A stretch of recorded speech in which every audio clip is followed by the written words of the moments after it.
Hello, good evening, and welcome to the Gooner Ramble podcast. I'm your host, Jasper, and with me tonight is regular Clive. How you doing, mate? I'm good, thank you. How are you? Yeah, I'm pretty good, thanks. And we've also got irregular PG, also known as Tony. How you doing, mate? Yeah, good, thanks. Good stuff. Okay, let's start off. We played Newcastle away today. The performance wasn't great, but we got the points in a rather fluky way. Another dodgy referee's decision again, should have had a penalty, blah blah blah.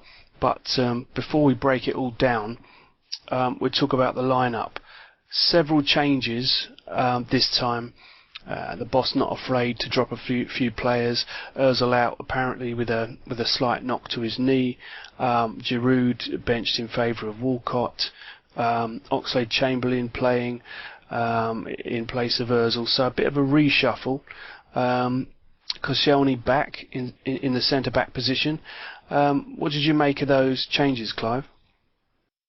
Well, the first thing you notice when you see that team sheet, you're thinking, okay, we look like a balanced team straight away. So we've got our pace out wide. We've got Ramsey allowed to run her out where he likes in the middle. We've got Cazorla and Coquelin at the base. We got our pace up front, which many people wanted to see. And okay, Chambers had a bit of a rough game in the week, so to have Koscielny back was a positive. It helped settle things down. And Gabriel was the better defender in the week. He's more experienced. So to see him there having the second game on the trot, I'm sure we'll talk about him later, but that was really comforting. So yeah, it was a really, really nice team setup actually, and I was pretty confident. I am pretty confident when Arsenal play away anyway. But to see that balance was like a real positive. I think Wenger's really trying to rotate the games between Giroud and Walcott. I'm not sure he's getting it the right way round. I think sometimes when we go away, potentially Giroud should play, and then I think at home everyone thinks that Walcott needs the wide spaces, but I actually think he feels more comfortable on the home pitch. But up to then, I thought the team was a pretty good one, so I was quite pleased. Yeah, it looked like an attacking lineup, didn't it? Definitely, and plenty of pace with Theo and the Ox. So it looked good, but I know what you mean about Giroud and Theo, and the frustrating thing today was that we were lobbing high balls into Theo and then putting balls along the ground for Giroud for him to run onto, so we got that completely the wrong way around. But anyway, Tony, what did you make of the lineup? Yeah, pretty much the same. I've said for a while, I don't think Cazorla, Ramsey and Ozil can all play at the same time. I think they get in each other's way. They all want to be in the same space. So what I thought was that it would make us a lot more balanced on the field and spread the play out a bit. Again, I like the look of the pace up front. I don't think Theo's a striker, and I never have. But the pace of that front three should have caused Newcastle all sorts of problems. So when you look at the lineup going into the game, yeah, Theo's not really a striker, but with the pace of all three of them in the team, that should be enough to score some goals. And the midfield, yeah, I thought it looked really good. Well, when you say Theo's not really a striker, you mean he is a striker, but he's not a centre forward. He's not. Yeah. Not in our formation. He's not the main striker. He can't play the main striker role in our formation. That's what I've said for a while. Yeah, because he can finish. There's no doubt about his finishing ability, despite the fact that he missed a couple today. But he's. But usually coming in from out wide, isn't it? He's coming in inside. Exactly. Yeah, so that's where he's at his best, either coming in from outside or playing off someone like Giroud. That's when Theo's good and when we get the best out of him. Yeah, absolutely. So the game, first 15 minutes, we were all over them. We had plenty of pace, we had plenty of attacking moves, it was all looking good. And when you compare that to the first few games of the season, we were all over the place at West Ham. We kept passing the ball out of play. We had terrible first touch, and then against Crystal Palace we were better without actually, without being anywhere near our best, and gradually there was Liverpool. We gradually sort of improved, and this first 15 minutes, it was probably the best attacking football we played so far this season. And we thought, okay, they're starting to click now. They're starting to connect. And then there was a sending off very early in the game. What did you make of that, Clive? Yeah, actually sending off ruined the game, actually. I think I'd have much preferred to have the penalty and have 11v11 and then really see what we could do, because I thought as soon as sending off happened, wasn't Newcastle going to drop in? They're going to go for a period of damage limitation, and we just went into I call it horseshoe football. Pass around the horseshoe, round and round and round we go until someone punches a pass, and then eventually we do something technical and quick and raise the tempo, and then we get a near effort, or we come back out again, turn out around the other side, waiting for someone to jump out of the hole so we can go into the space. And we all sort of know it. And it's what teams do with 10 men now. I mean, back in the days about 10, 15 years ago, you would still play the opposition. Now teams think, okay, we've got to drop in. We bring our centre halves, our fullbacks tight to our centre halves. We have our wingers as like wider fullbacks, and we just create blocks. And so it actually ruins the spectacle from a neutral's point of view. But from our point of view, from the moment sending off happened, Newcastle had nothing up front. So as long as we scored, the points were going to be pretty safe. That Mitrovic, he had that coming, to be honest. I think he got booked under about 30 seconds in his first game, about 2 minutes in his second game. I think he did okay against Manchester United away, had a good game. But today, it was just about a red card, in my opinion. It's an orange, but Newcastle were stamping all over our Achilles and feet.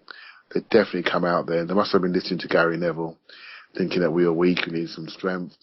And they were just up for physicality against us. And the referee quite rightly stopped it early with some bookings and the red card, and their game plan fell away.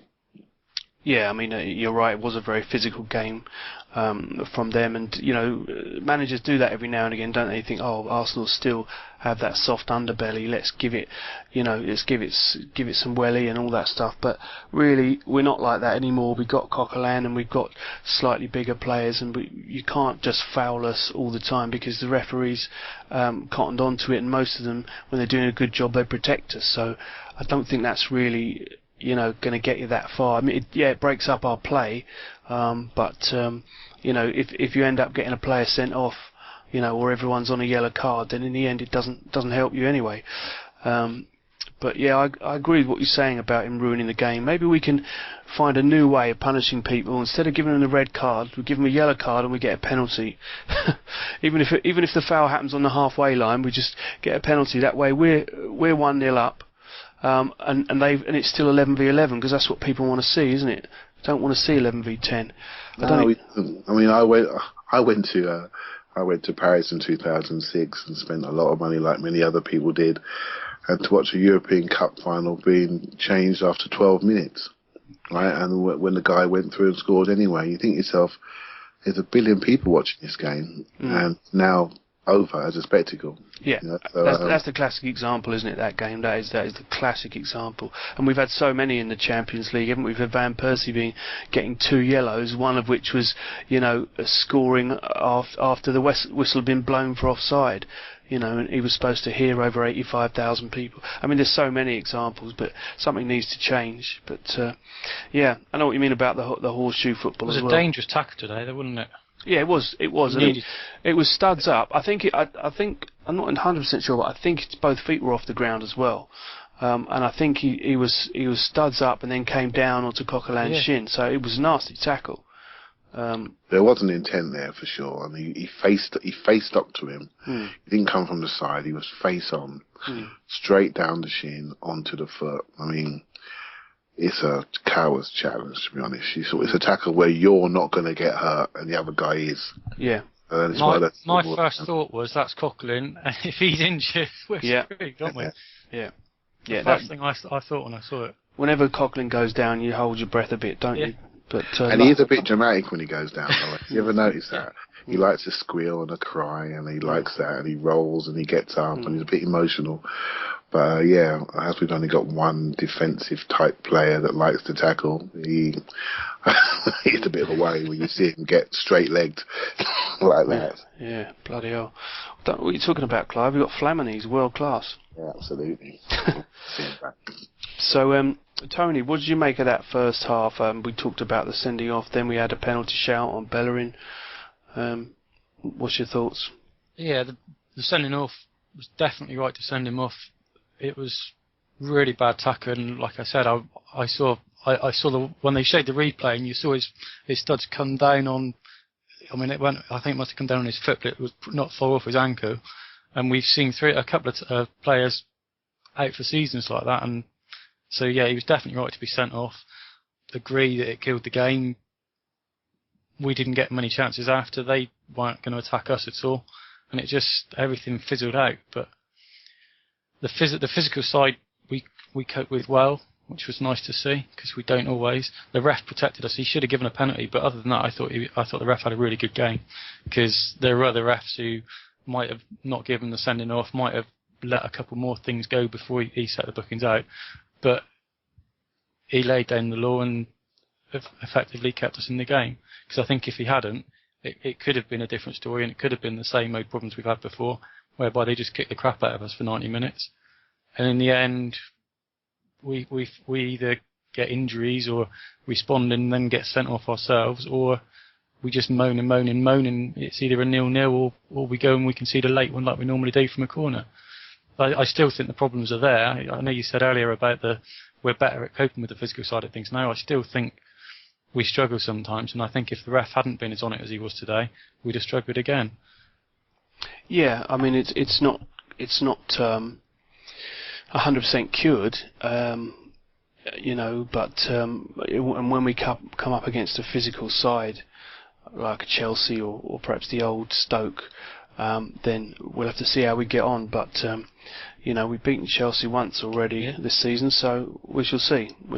But Gabriel's a bit of a nutter, and Coquelin is not an easy man to get past. All these stats coming out about him making more tackles than anyone else in Europe at the moment. So we're not a pushover by any means.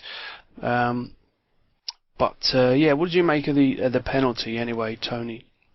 It was definitely a penalty. I don't think anyone's argued that it's not. I don't think there's anyone out there who could say who would even. I haven't even heard anyone from Newcastle claim it wasn't a penalty. So yeah, it should have stood. It did. It didn't, and at the end of the day, we won the game anyway. Yeah.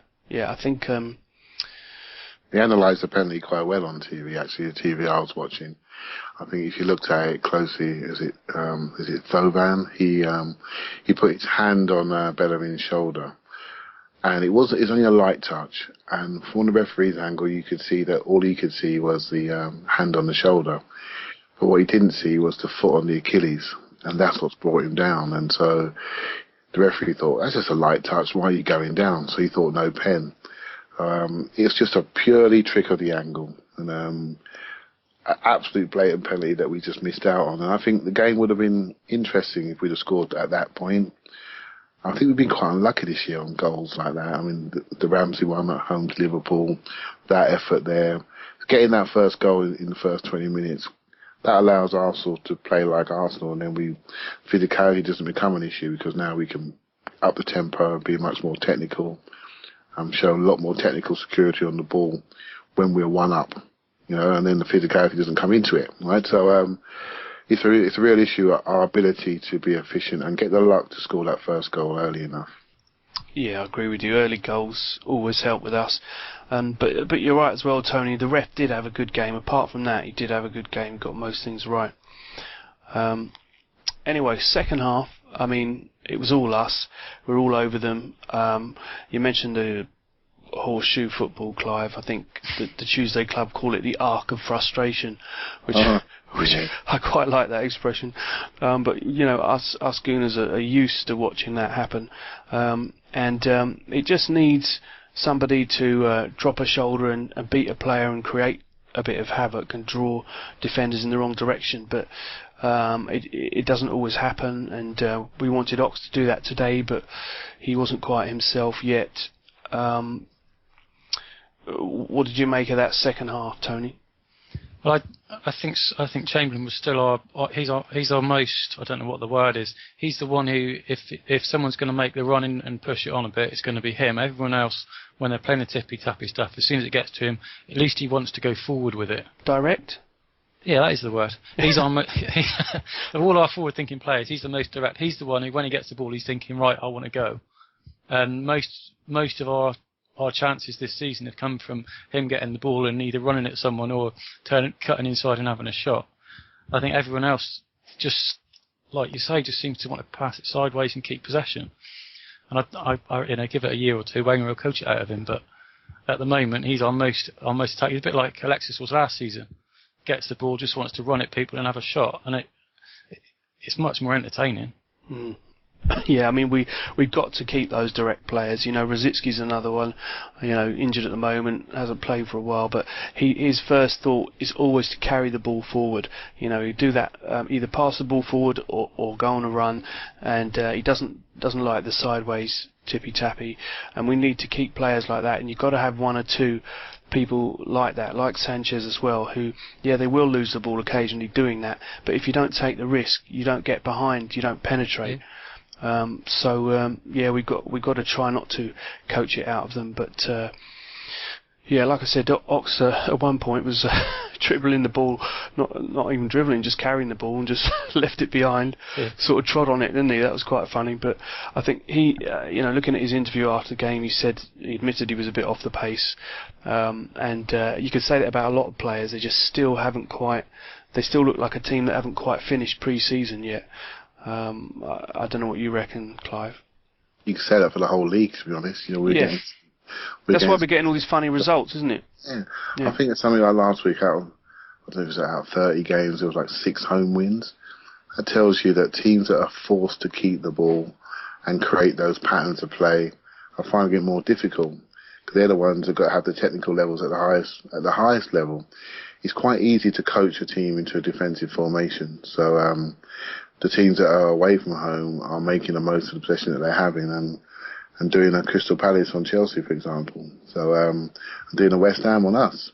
And West Ham had about 30% of the game, and everyone's talking about them like they're Bayern Munich. Well, they done well. They made the most of their chances, set piece goal, and basically a speculative shot, 2-0 win, defend deep, ride your luck, right? So it doesn't mean that you're the best team in the world. It just means that at the moment, I think a lot of teams are struggling for fluency. I think on Arsenal, strangely, pre-season, we look very fluent.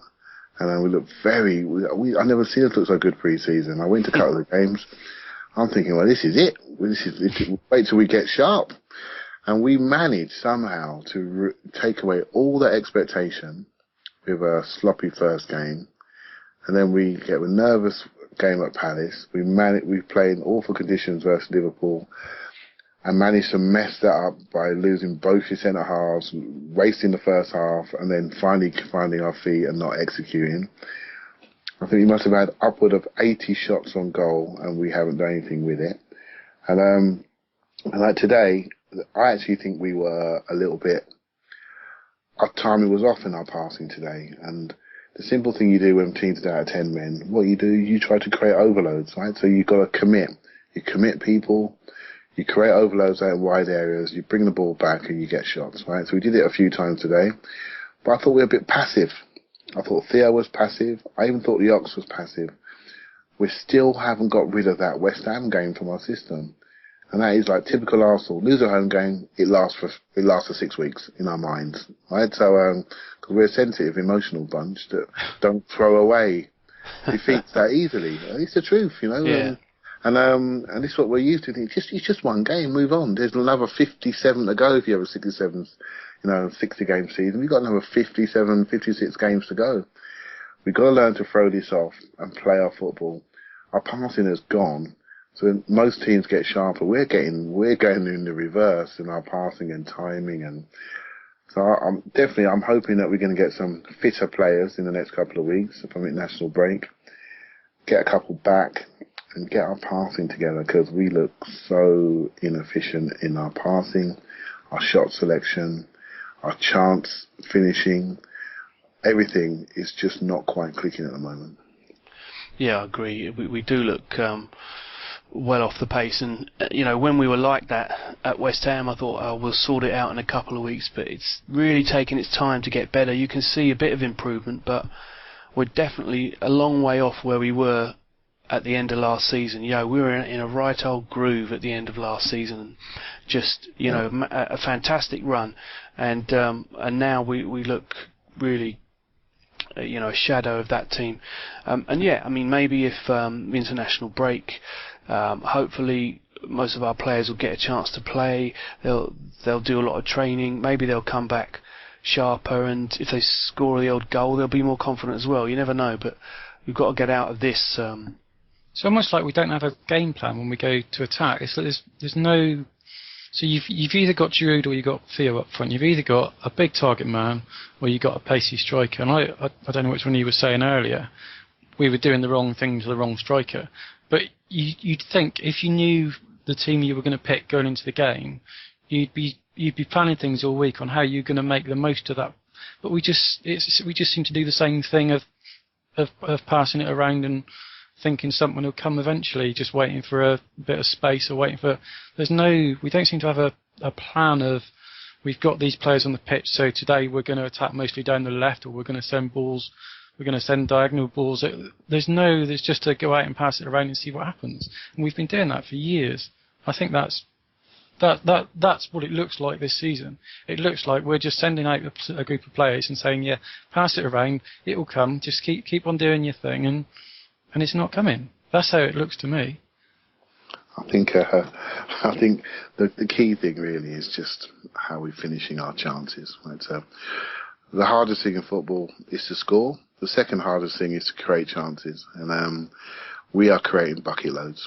Right, so that is. To be honest, today, how many clear-cut chances did we have? We had the ball along the floor to Walcott, who skied it. 12. You reckon? Yeah. Is that shots on target or is that shots? Well, what I've got here, I haven't got all of the stats to be honest, but I've got some that were tweeted out by Squawker, who said pass accuracy 92% versus Newcastle 79%. So obviously that's very high, but it's due to the arc of frustration, really, isn't it? Yeah. But also dominating the possession. Shots 20 versus 1. Chances created 12 versus 1. Fouls, Newcastle 16 versus our 8, and cards 7 versus our 1. So I'd like to know what they count as a chance, because I certainly can't remember 12. 5 or 6 off the top of my head. This yeah, I mean this is the thing, isn't it? I don't know how they work that out. I'd have to look it up, but I'd imagine that if somebody passes to a striker that's running in on goal, that's a chance. They're not going to say, oh, he could have headed that from the halfway line. So when we get it on the edge of the box and then we pass it sideways, each one of these sideways passes. Yeah. I don't know how they work it out. Maybe they mean a cross into the box. We could have easily had 12 crosses into the box. I don't disbelieve them. From what I saw today, it didn't feel like we had 12 clear-cut chances on go. I think we attacked them. We attacked them enough to score to win the game 3-0. But we didn't convert the chances, and Clive was brought up the subject of finishing. I was going to bring that up myself actually, because our top scorer this season is Mr. Owngoal, and he's a fine striker, signed for 70 million from Real Madrid. No, he's the top scorer this season. You've got to laugh, otherwise you'll cry. We're not converting, and so the obvious knee-jerk reaction is, we should have bought Benzema. But really, that is a bit short-sighted and a bit knee-jerk, because these are the same players that were banging them in left, right and centre at the end of last season. They do score goals. Theo's scored 20 goals one season, and Giroud, I don't know what he got last season, 20 or something. So, these people score from midfield. Ramsey can score. They can all score. I think Cazorla got 8 or 10, so that's not the problem. It's not that we don't have people that can finish, it's just that right now they're not finishing. And I think it comes down to the rustiness again. But that's our biggest problem. I think I saw a stat this week to say that I think we've had the most shots in the Premier League, and we scored the least goals. Yeah. So it's not, that's it. Our shot conversion is the lowest in the whole of the league. So tells a story, doesn't it? that's it. It's really, really simple. Mm. It's been an issue for us for a while. I don't think I said it on the pod a few times. I have seen us play some beautiful football. We just don't score enough goals for the football that we play. We have got the best chance creators in the league, but when we get into the last third, we make arrogant, technical, poor decisions. And, I mean, today, classic example, Theo's run through a couple of times. It's the wrong selection. Giroud runs through last minute, tried to dink it, just smash the ball in the net. You know, and it's like, okay, it didn't cost us anything, but it just epitomises what our forward line is. It's nothing to do with the individuals. They are allowed to do that in the culture that's created at Arsenal, right? So they're allowed to be less than rooters than they can be, because they're not only selected, they're given bumper contracts. So it must be okay, right? So to me, my standards tell me if we want to improve and go up a level from the team's going to finish 4th or 5th or 3rd maximum to finish 2nd or 1st, those things can't be allowed to permeate into the culture of the club. Right? We've got to deal with it. We've got to encourage players to be much more ruthless and efficient. Because what it does is you win games. You win the next game by how you play the previous game. You send a message to the next team to say, we better watch ourselves today. So you don't get a performance like Liverpool, who went for us in the first half of that game, because we should have scored 5 at Palace. And then it would have been a different game plan from Liverpool. So it is important. It's our number one thing to fix, is our efficiency of pass and efficiency of finish. The passing will come, I'm sure of it. The finishing, our goal count compared to Liverpool's 2 years ago and City's last year, we're 20 goals short. And we've got to find a way of collectively, closing that gap. Well, I've been saying for about 10 years that we haven't really had a fox in the box for forever. And it feels like we create more chances than anyone else in the league. We have incredible assist makers that can lay on the perfect pass, whether it be on the ground or aerially. We've had people that can thread through balls. We've had Fabregas. We've now got Ozil. We've had people, but there's not really been somebody that finishes them off with clinical efficiency. I'm talking someone that's got an astronomical conversion rate, like in the past it would be Ian Wright, these days it would be Falcao, at one point it was Van Nistelrooy, somebody that just if there's only one chance in the game, they'll score it. If we're right up against it and we only create one chance, it'll go in. But what's happening at the moment is we're creating 20 and scoring one off a lucky deflection. And we don't have anyone in the squad that is just a pure out-and-out finisher. Giroud will score goals, and he will, out of 4 chances, he'll probably get you 1. But Welbeck's not a natural-born finisher. Theo's not a natural-born finisher. There's nobody like that in the squad. Probably the closest one was a Phobie, and we let him go, even though he's a kid. But what I'm saying is we need somebody of that mould, that just whatever angle the ball's coming at them and whatever speed is on that ball or spin is on that ball, they'll find a way of getting it in the net, even if they put it in off the shoulder. And Giroud will convert aerial chances very well, but we need someone like that who's just clinical, ruthless and efficient. I think that's why so many people want the sort of Benzemas and Higuains and Falcaos, because we would create, if anyone finished 50% of the chances, we'd surely win every game, because look, we created 12 today, so half of that is 6 goals. That's 6-0. It's just something that's been bugging me for years, but what do I know? Tony made a great point earlier on about Oxlade-Chamberlain's directness. So the reason why we like him and we like Sanchez is their intent in the last third. You can see how aggressive they are when they drive at people, when they shoot. They're putting everything into it, right? So for me, I don't even look at the execution sometimes. I look at the intent, and I look at the intent to score. And when I see people powder puff flicking it, back heels. I'm looking at that, I'm thinking, okay, that is the wrong decision. That is arrogant. That is just not respecting the game, the opponent. Drill it. Oxlade-Chamberlain today had a 6.5 out of 10 game, right? He scored the goal. Why? Because he took the shot. Yeah. He took the shot. That's all it was. He took the shot. There were 3 shots in that move. That's it. It's not complicated. Take the shot. make the right pass, do your job. And we've got to raise the standards that we expect from these guys.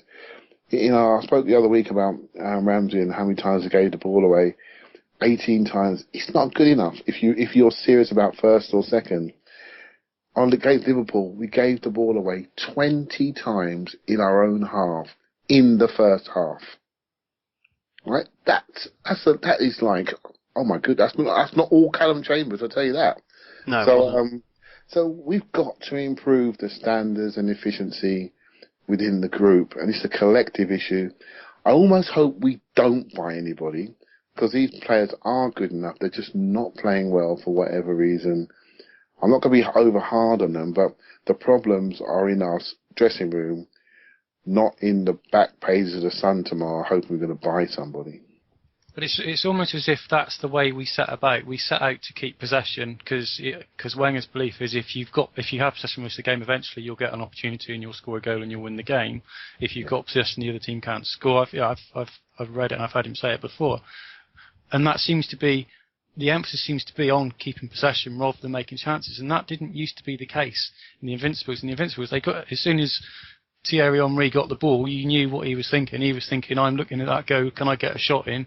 If not, can I play someone in who can? Now we get the ball and we think, right, where's a nice, safe place to pass to where I'm not going to be the one that loses possession? Because it's almost as if the fear of losing possession is more important to the players than the thought of, right, I want to be the one who scores the goal.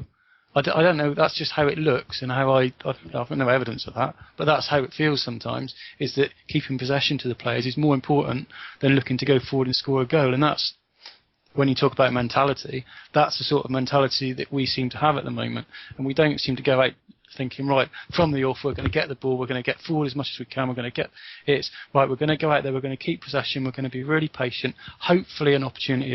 And you're right when you use the word mentality, because the lethargic approach we have to most of our games, I call it the Enya factor, because it feels like they've been listening to Enya in the changing rooms before they come out. They stroll out the tunnel all smiley, friendly. Oh, it's nice, isn't it? They get the ball, they'll pass it around on the halfway line for 20 minutes.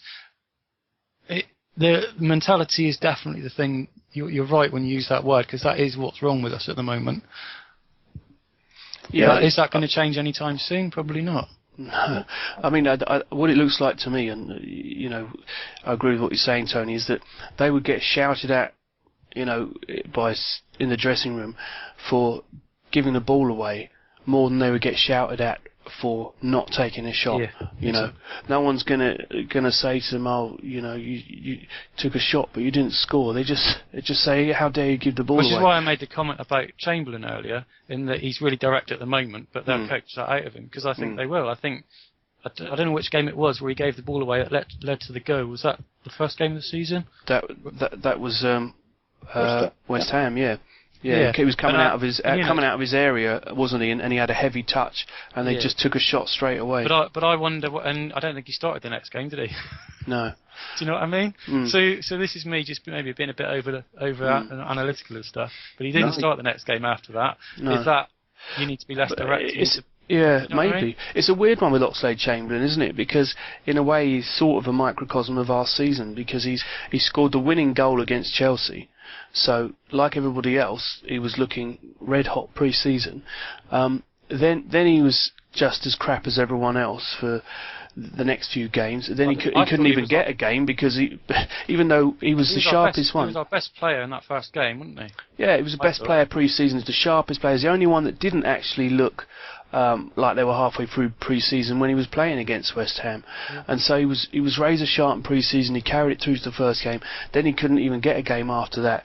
And then why drop your best player? I don't know. Everyone was saying Ramsey should have come off for him because Ramsey out on the right doesn't work.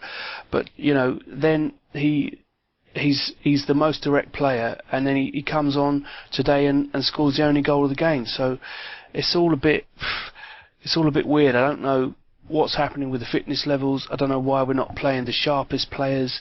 I'd expect Theo to be just as direct as Ox, but that hasn't worked either.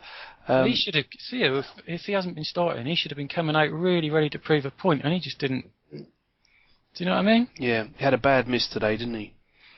He had a bad he had a bad miss. But again, guys, it was his intent.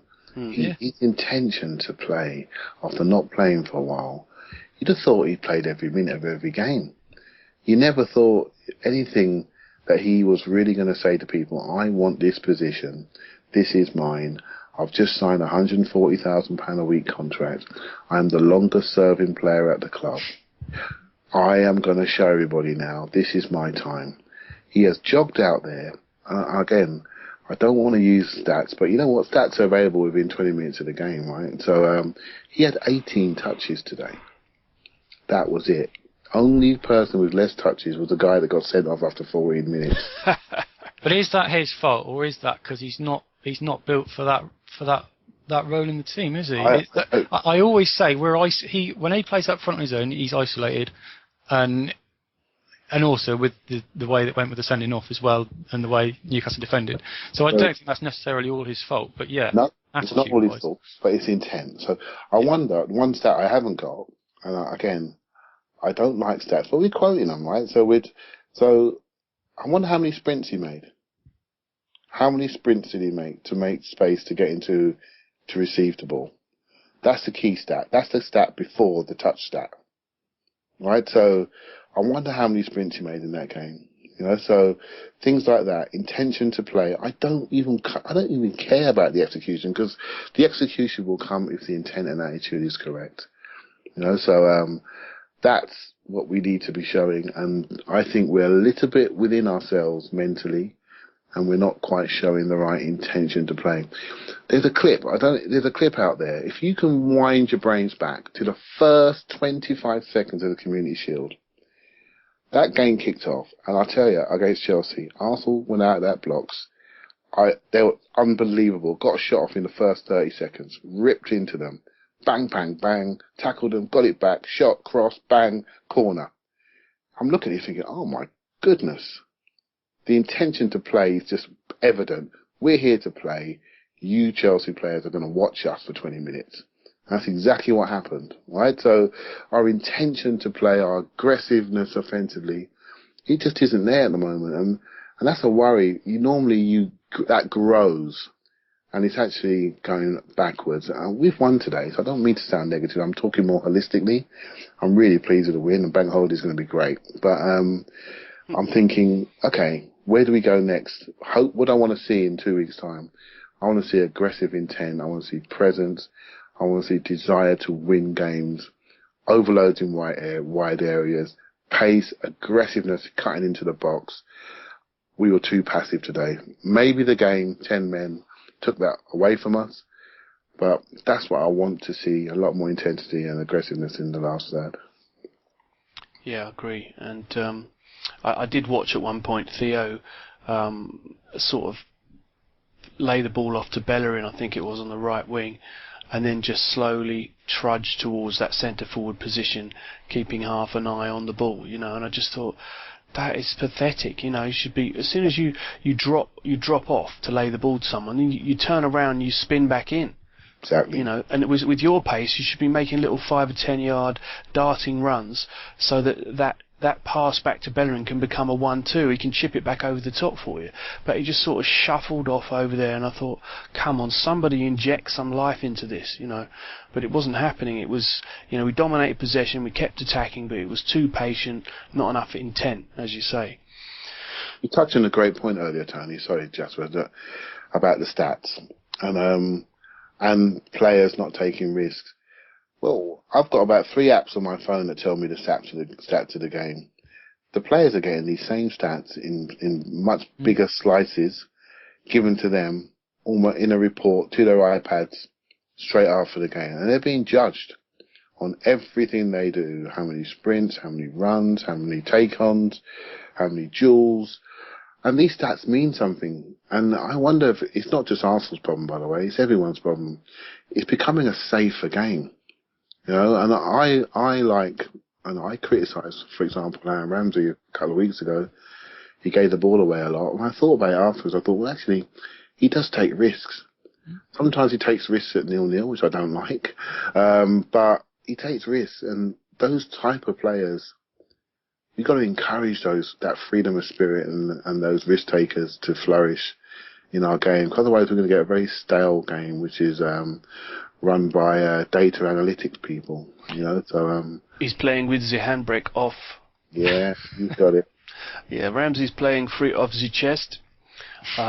Which is good, as you say. Is like, when we're a goal up, the flicks and tricks are great. But he has annoyed me lately. I can't remember which game it was. Was it Crystal Palace? Yeah, all his flicks and tricks failed, and you just think, I understand the point of him because it catches the defender out. They think the ball's going one way and he diverts it, and it's brilliant. But some of those times he actually could have taken the ball down and passed it, and it would have had the same effect because the guy was in space anyway.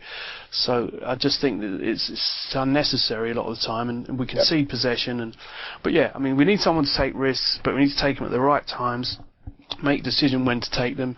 And now that we've got Coquelin there, which we haven't had before, we can afford to take more risks because we're not as vulnerable in the counter-attack as we used to be.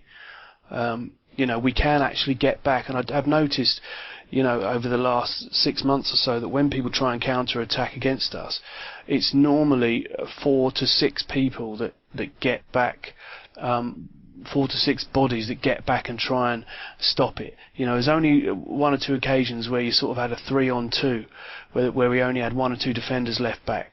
There's normally people sense it and they get their asses back. So that should mean that with this solid base, we should be able to take risks.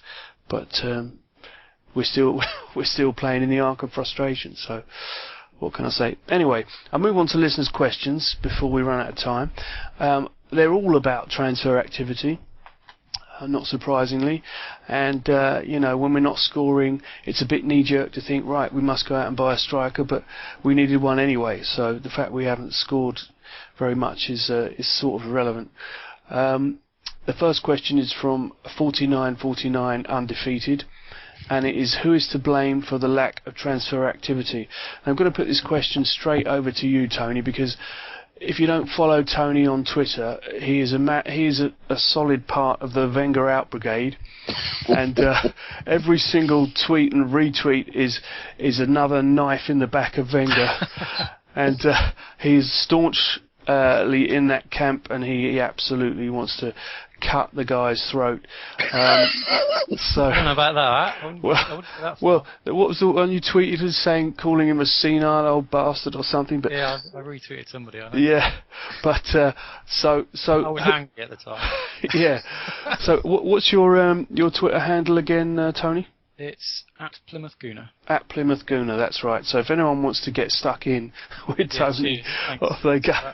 That's all right. So let me ask the question: who do you think is to blame for the lack of transfer activity, Tony? Do you know what? About 5 or 6 years ago, someone said to me, just imagine if Arsene Wenger had money to spend every transfer summer. Imagine if he had 60, 70 million and he could go out and buy some decent players. With his brilliant scouting network, he'd find all sorts of amazing. Players would come because they want to play for him. We'd take our pick. That's what people used to say. We haven't got the money, but when we have, you wait till the stadium's paid. You wait till. Well, he's had 3 windows now with best part of 70 million to spend. We still need a defensive midfielder. We still need a striker. Remember when we were bidding for Suarez, and then we decided not to go up to 60 million or whatever it was because that would be overpaying, and we don't want to be doing that. Then we said, we'll get Higuain, and then no, we can't pay the extra 5 or 6 million for him. We're not going to overpay for players. Well, we still need the striker. We still need somebody up front. It's still the same problem. He's had three summers with big money to spend, including this one. He hasn't got a striker. He hasn't got the midfielder. Strikers and midfielders have moved between clubs. They might be ones that other people on Twitter who'll criticise the names of and find reasons why they wouldn't be right for us. But we've got 2 gaps in our squad. If Giroud or Coquelin don't play, I mean, you saw today what happened when Giroud didn't play. Walcott was isolated up front. If Giroud or Coquelin don't play, we will struggle. Our whole title rests on those 2 staying fit. If those 2 stay fit for the season, I think we can challenge for the title.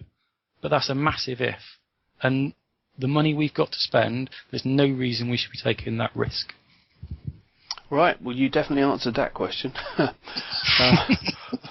So you think Wenger's to blame, and that is your answer, and Yep. you got a pretty good point. So to follow that up, Martin Morgan, who's also known as @WelshGooner95, asks, if you could only sign one, which would you get, striker or DM, and who? And I know my answer to that question, but I'll put it over to you, Clive. I have a,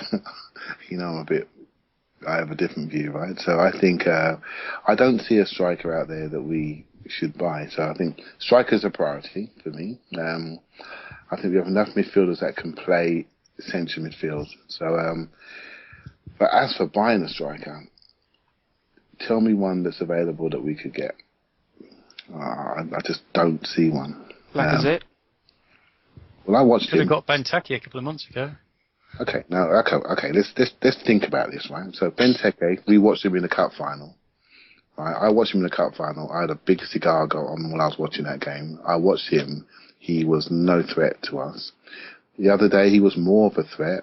To me, he shows nothing to say he's better than Giroud. Lacazette, I watched him pre-season in the Emirates Cup. I thought the guy that Tottenham bought, NG, was better than him. I think he's more of a 10. He's more of a passer, provider that spins in behind once he's made the pass and plays 1-2s. He's a little bit like Jermaine Defoe in body size. Don't see any way he could be in our team. He's not as good as Theo Walcott. So I just can't think. I can think of a couple that I would really like. They're just not available. So I actually got another theory. I actually think we should buy a wide player, a proper wide winger. With quick, maybe a bit of size, because I think we've got a number of wide players that want to play central. So we've got a number of central players that are forced to play wide. We've got a load of false number 9s, haven't we? We've got about 32 of them. But actually, if we had somebody that wants to run outside of a defender, get chalk on his boots and put a dangerous cross in, we'd have a plan B maybe. Well, we just have an option. So what it does, it creates options for rotation. So if you've got a wide player that wants to stay wide, then maybe we can free Sanchez off the left side sometimes. And I know today is a bit more mobile and rotational today, which is really good to see. Because football's changing. Like coaches watch teams and they watch other players. And Sanchez, for example, we know he gets the ball on the right-hand side. He does a quick move onto his left-hand side. Does a quick move off his right foot. Gets it on his right foot. Shot, pass. People are watching that. I mean, watching Harry Kane tonight is quite interesting. Teams are rumbling him really quickly. He wants it on his right foot. He wants a big shot. He wants a big moment. Everyone's showing him left. Everyone's keeping him on the halfway line. He can't run the distances. He got in one today. He never looked like scoring. Teams watch you, right? So we have to evolve to make sure that we are ahead of it. I would like to see a raw winger come in, hopefully with a left foot. And that's because we haven't got that player in the squad at the moment. So he doesn't trust Campbell. He's going to sell him probably. So that while there's no centre forward out there, I would like to see a wide man come in to maybe free up Sanchez to play more central, more times in the game. That's my way forward. I agree with you on that as well, because Sanchez, we can't really judge him yet because everybody's looking rusty, and he was the last one to get back from his holiday, so we can't really make any rash decisions yet. But he is already getting slightly predictable because he's on that left-hand side. He's never going to dribble up to a defender and then go left and cross with his left or shoot with his left. He just doesn't do that. So every time the defender knows he wants to shift the ball over to his right and take a shot or make a pass. So all they've got to do is show him down to their right, and he's in a bit of a dead end. So I've noticed that as well. Yeah, he's got to evolve. Just got to evolve offensively. Yeah. Create different options. Every team has got its analysts. Every team is watching Arsenal. Every team recognises, okay, we're not going to out-possession them. So what we can do is show them into areas where they can't hurt us. Right? So some days if Theo plays, we'll let them cross it. Right? We'll stay now and let them cross. If Giroud plays, we'll play a little bit higher and we'll press. Liverpool did a great example. They pressed in periods and they dropped off for periods. They were very, very, very interesting defensively in the week. But they're just not very good. They couldn't execute, and then they couldn't sustain it, and we should have won the game, right? Because they're not at the top level, and they showed that today. They're lucky to have any points, in my opinion. But so it's just something we've got to do. Evolve the group. I'd like to see a really tall, powerful wide player that wants to play wide, and that we can then allow some of our players that are forced to play wide to have more time in central areas. I'm glad you said tall. Yeah, he likes his tall, big, muscly, I look at it from a dirty. I look at it from a squad profile perspective, right? So you look at what we haven't got. We haven't got a more physical, lefty, faster forward, right? So we've got a physical centre forward that can't play wide, that's got a left foot. But that's the only thing we're missing, in my opinion. We've got a couple of players who can play wide right, very good at doing it. We've got some, very good fullbacks, very good forwards and centre backs. One less experienced maybe, but he'll come again. We have got a gap in centre midfield, what I call a physical presence. Maybe that's just how I look at the game, but I just think we just lack another man in there. And we need a fast forward with a left foot. And I don't think he needs to be a centre forward, just a fast forward with a left foot that's got a bit more physicality and pace to create options. Okay, good stuff, Will. My answer to Martin would be that if we could only sign one, I'd get the DM, because if you think about who you could afford to lose the least, and it's definitely the DM. Yeah, because if we lose a striker, we've got another two that can back him up. But if we lose Coquelin, we're down to Arteta and Flamini, and I think that just makes a massive difference to the way we play, to our confidence, and to our results at the end of the day. So, but also, if you've got another Coquelin type, if you're playing someone like Chelsea, are going to pile it on, put them both on. Play them both, yeah. Yeah, I totally agree with you. The occasional game where you have to put two DMs on a pitch, be it Barcelona or whoever, it's very handy to have that option. And they did that with Mikel, didn't they? They used to play. I think that's where they went wrong in the Charity Shield. Is they didn't do that. They usually, when they play us, they put two DMs in, so that where we normally do our tippy-tappy stuff, it just breaks it up, and we end up giving it away. And I don't think they did that in the Charity Shield, did they? I think they played Fabregas and Matic. Yeah. I could be wrong about that. No, you're right. Yeah, cheers.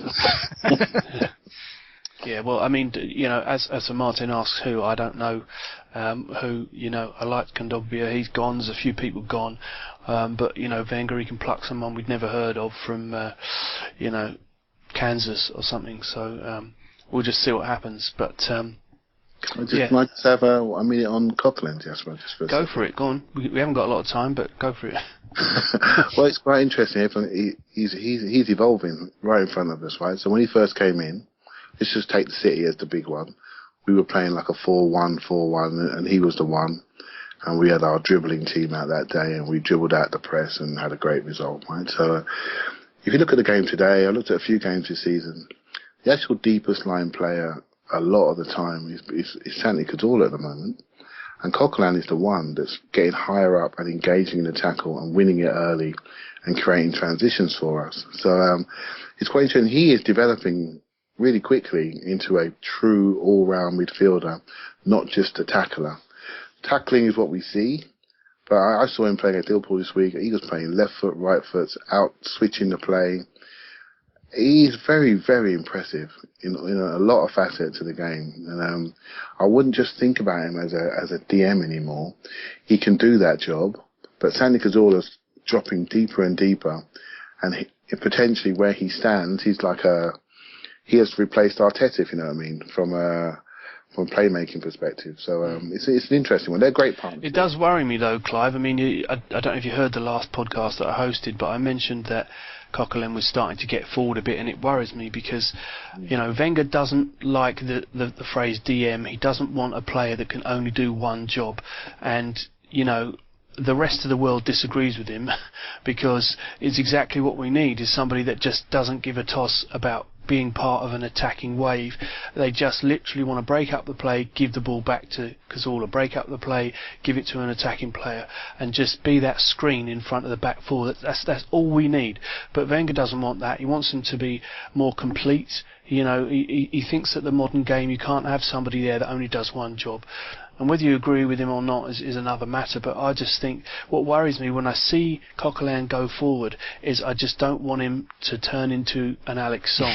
And this is what I said the other week, that, you know, Song did the same thing as Coquelin, and gradually as his technique got better, he started to get more cocky, then he started to drop those beautiful through balls onto Van Persie's feet, and he scored these phenomenal volleys, one against Liverpool, one against Everton, and Song just looked like, you know, Mr. Assist Man for a while, and it all went to his peroxide head, and you know, and he stopped tackling. He stopped tackling, he stopped defending, and I just really don't want that to happen to Coquelin, because Coquelin will make a few through balls, and today they didn't quite reach their target, but when they start to land perfectly in the lap of the striker, he's going to think he's Billy Big Bollocks and start to roam forward. And I just want him to stay back and let Cazorla do that. Cazorla's the premium quality passer. He's one of the best passers in the game. Let him do that. You just be the tough guy and stay where you are. And I hope that he doesn't become box to box. You know, even though Wenger will disagree with me till he's blue in the face, it's just that's what the squad needs. It wants, because otherwise then we do become vulnerable on the counter attack, because, you know, Cazorla will be in the final third, then Coquelin's gone up two, you know, and then all that's left at the back is two centre backs, because the full backs spend most of the time in the opposition half anyway. So, you know, then the opposition get the ball and we're going back to the bad old days, you know. Yep. I think, sorry guys, I just think Coquelin, by being slightly ahead, what I meant was really he engaged in the tackle higher up, right? So we're not letting teams get close to us. So what we can do is we can sustain second efforts possession, right? So he gets in early as they're building, as they're breaking out. He goes and snuffs it early, which means they're the ones that are disorganised. They're on the way out of their box. And that's when we can pass it and then go in. I think there's a stage of the game when they swap around, and it's really interesting to watch them two. I think they're a great partnership. They give me the security that I like to see in the middle of the pitch. They're positionally much better than Ramsey and Jack, I'm afraid, who I think are a little bit, although really, really talented, positionally not quite as mature. And I think to just sort of stop your worry, Jasper, I think Coquelin has got maturity about where to stand, for sure. Well, let's hope he keeps that. I don't want to coach that out of him either. But yeah, Cazorla and Coquelin's the best partnership. We shouldn't mess around with it, putting Ramsey in there. We should just keep it. Anyway. Have you noticed all the things we're worried about are things Wenger's coaching out of people? He's coaching our forwards out of attacking. He's coaching our defensive midfielder out of defending in midfield. It's... Yeah. Well, we don't know whether he's doing that or not. But that's what we're saying. That's ultimately what from watching the games, the conclusions we're coming to is that we have players come in who do a job, and then we coach them to do the tippy-tappy halfway line rubbish. Yeah, well, he likes versatile players, and if he buys a player, he'll never buy just a left back. They've got to be able to play centre back as well. You know, Callum Chambers, classic example. You know, he wants functional players that can play in so many different positions, and that's why he doesn't like this idea of a solid out and out DM who just screens the back four and does nothing else. And he doesn't really like the idea of an out and out fox in the box either, because they have to be able to cross, they have to be able to get involved in the build up play. You know, the closest one we had, I suppose, was Eduardo, who was a brilliant finisher, and his mentality was just give me the ball, any angle, I'll finish, and he was fantastic. Then he got injured, and we all know what happened next. But, you know, he always tries to buy players that can play all across the back four or all across the front three, because that's what he likes. And so it wouldn't surprise me if he tried to coach Coquelin into becoming more of a box-to-box player. And if it works, great. I'll shut up and I'll admit, you know, that he was right. But I just don't want him to turn into an Alex Song, that's all. Anyway, next question from Theodora. She says, given the way we've started and our lack of signings, what do you think we'll achieve this year? Can we achieve more than last season? I suppose it's difficult to answer that until the window shuts, but what do you think, Tony? Sorry, can you repeat the question? I wasn't listening. Right, I'm going to punish you by throwing it over to Clive. No, I'm not. Given the way we've started and our lack of signings, what do you think we'll achieve this year? Can we achieve more than last season? I think we'll achieve pretty much exactly the same as last season. We'll look stodgy till Christmas. Wenger will realise fourth place is under threat and either make a signing or start putting proper tactics in place, and we'll get third or fourth and maybe a cup run. We won't get the Champions League, we won't get the league, not at the moment. We're 2 players short, and if we don't get those 2 players, we won't win the title or the Champions League. Well said. And Clive? I'm not too sure, but there was a telling bit actually. The window will show us everything, but there was a telling interview after the Liverpool game. I think they interviewed Peter Cech after the game, and they asked him about, I can't remember the exact words, but it was about the chances for the year. What do you think about the group? Do you think you can make a title challenge? And I sort of sat up and went, okay, what's he going to say? And you could tell from his answer that he wasn't sure. And sometimes the players know that we're not quite there at the moment, but it can change. And we've got, there's 50 odd games to play yet if we play in all competitions.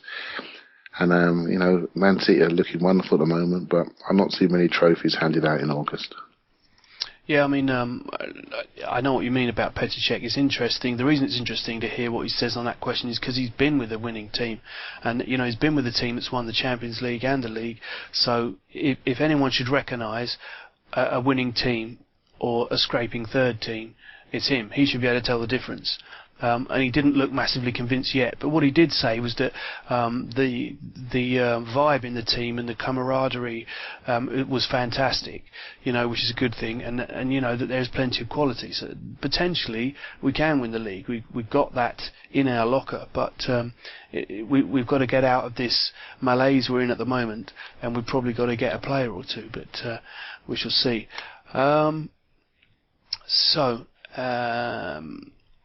The last question from Evil Genius 001 says, is it worth the risk to try to buy Müller or Lewandowski for 50 to 80 million and maybe winning the Premier League, Champions League, or spending and not winning? I'm not really sure I understand the last part of that, but we've got 80 million to spend. Why don't we go and try and hijack Pogba? That'd be nice. Where does Pogba fit into our... fantastic player, but where does he fit in? Because people call him a DM. He's not a DM. He's another attacking midfielder. So where would we actually put him? But he's that physical presence, isn't he? So I think he's somebody who initially you'd play where Cazorla plays and either move Cazorla further up or rotate, because you don't have to start everybody. But I think he's someone who could be moulded into that sort of... He's more of a Vieira, isn't he? So... to be honest, I'd drop Ramsey. I'd play him in the middle with, so you'd have Coquelin, Pogba, and then Cazorla or Ramsey with them. And then if Coquelin's missing, he fills in the more defensive role, and you gradually mould him into the big DM that we wanted for years. Because, like you say, Wenger doesn't want a proper DM. Wenger wants someone who can play. If Arteta can come in from an attacking midfielder at Everton and play that role, I think a big physical player like Pogba could come in and mould into that quite easily. Okay, fair enough. And the Müllers and the Lewandowskis, I mean, we could take a risk and pay well over the odds for them, like Chelsea and City do. Do you think it's worth risking, or do you think it could backfire in the way that Di Maria has for United, that Falcao did for United, and various other players we could name? Tony. But the worst it can do is it backfires, is you lose a bit of money. It's not going to a bit of money. It's quite a lot of money. It is, but you get some of it back. I mean, what if United lost 15 million on Di Maria? That's a Chambers, isn't it? It's a what? That's a Chambers. What? That's what we paid for Chambers, isn't it? So the money wasted on Chambers is what United wasted on trying to push on. We didn't waste money on Chambers, though, did we? I mean, we had one bad game. That's there to be proved, and don't forget, when he first arrived, he was thrown in at the deep end straight away, wasn't he? Because we had injuries. Yeah. In his very first season, he was fantastic. And he played as centre-back, and he looked like he'd been there for years. But people with short memories seem to forget that. It's one bad game we should get rid of. I wouldn't say he looked like he'd been there for years. He did okay. I wouldn't say he looked like a future England centre-back. Oh, he was so comfortable on the ball. I thought he was brilliant. He was by no means a finished article. He's still a kid, but the potential he saw in those 10 games or whatever it was he played, and more than that, I think, and he looked really good. Okay, he wasn't so good when we put him out right back, and he got skinned once by Montero, but he was still decent at right back in the other games, and he was very calm on the ball at centre back. It's just that he wasn't like that the other day when he hadn't played for 6 months. So. And he was up against Liverpool and Coutinho and all these tricky players. But I still think he's going to be a top player. I think he's got a potential. I don't think we wasted money on him at all. But I think the top player. He'll come back. Yeah. We've got to look after him and make sure that he does, because we can't afford to see, in my opinion, English players that are good enough to play top four. We throw them away because we don't use them enough. We've got to make sure that kid gets some minutes. He could do with a loan, couldn't he? He just needs some minutes somehow. And I was a bit frustrated last year when Flamley was coming on to close out games, thinking Chambers can do that. Centre mid in front of the back four, just close out games. He's getting more minutes on the pitch, getting used to the environment and the expectation levels. I thought it was a poor decision. I don't like to see players who should be getting time being stopped by players who've really got a shelf life at the club. So I agree, yeah. And sometimes people say, you can't just take a centre back and put them at DM because they don't have the pace, but he can't be any slower than Arteta and Flamini, can he? He's a good player. It's just that he just got caught, he got rusty, and he got better during the game. And you know what, against Swansea, we allowed that to happen. We let that happen to him far too long. We had other players that could have played there. It was bad selection, bad formation, lack of cover. He's not the only player to get ripped by Montero. No, I was just going to say, we found since then that he's ripped everyone to shreds. It's not, and people were embarrassed about losing to West Ham, but, today they just beat Liverpool. So, upsets do happen, and You've got to support these players a lot more. And, yeah. He will come again, right? And I remember those early games, and they were almost faultless. Yeah. If anything, he tried to be a little bit like John Stones, nice and relaxed on the ball. He was too relaxed. Didn't have the intensity of pass. He was taking too many touches. He was drawing on the press. And so his passes didn't get through, and he lost his confidence a little bit. Settled down, and he ended up having a 6 out of 10 game in the second half. But he'll come again, and I hope he gets a minute soon in the break. He gets more minutes. When he comes back, I think we've got a Carling Cup quite quickly. I hope he gets there. I'm sure he will. Like today, we found Gabriel. We found a potential first 11 player out of nowhere. Yeah. So it can happen really quickly. I think Chambers, the talent is definitely there. When he played in his first season, you could see he had strength, he had composure, he could also dribble as well. He's got, technically he's very comfortable. I saw loads of talent in him, and it doesn't disappear overnight. It's just he's a classy player. And class is permanent, so I expect big things from him. But he does need time. But I don't think we should loan him out because we can't afford to.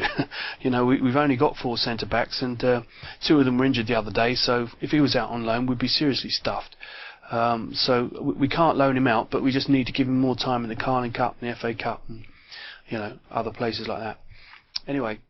We're out of time, so while we're talking about transfers, I'll just finish with the final words of the boss today after the match. He said, "We are open and we're in the transfer market. If we find an exceptional player in any sector, we will do it. At the moment, I don't know if something will happen or not." So it sounds like he's waiting to see for someone else to make their move, show their hand, and he'll go in for somebody. But we could well end up with nobody. And on that bombshell, it's time to end. Thanks very much for joining us, Clive. Thank you. Thanks a lot. I really enjoyed it. Good stuff. Thank you very much, Tony. Yeah, cheers. Thank you for having me. If you're listening on YouTube, don't forget to press the subscribe button. You can also follow us on Twitter at Gooner Ramble. We got an RSS feed. We're on all possible channels. So do keep in touch, and we'll see you after the international break. Thanks a lot.